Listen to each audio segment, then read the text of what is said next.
What's the hype about the wider foldable phone? And more importantly, why now? Samsung has spent years making foldables that were tall, narrow, and a little strange when closed. They opened into almost square screens that were great for multitasking, but not always great for everything else.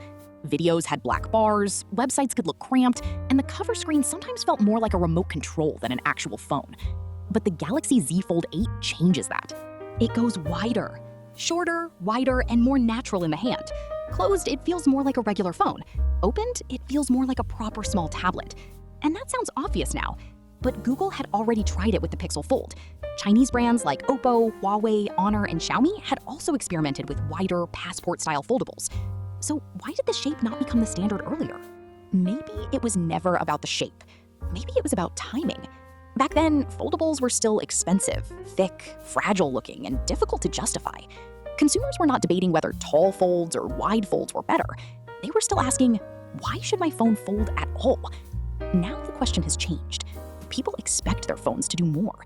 We watch videos, read, play games, edit content, use AI tools, reply to messages, and work from the same. If Apple launches a wide, book-style foldable, it could make that design feel like the default overnight. Samsung cannot let Apple become the company that tells the world what a foldable phone should look like.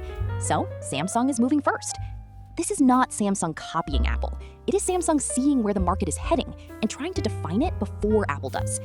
Steve Jobs once said, "People don't know what they want until you show it to them." Google showed us the wide foldable.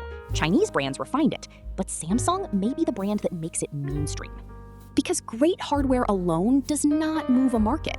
You need a major brand to package the idea, put it everywhere, and make it feel normal. One small footnote, Samsung, please bring back S Pen support, and let us use it on the front screen too, not only the large inner display. That would give the Fold a real productivity advantage over whatever Apple launches next. The wide foldable did not suddenly become good. It was probably good all along. The world just needed enough time and the right companies to finally see it.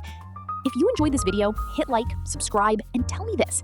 Would you choose a wider foldable, or do you still prefer the tall, narrow design?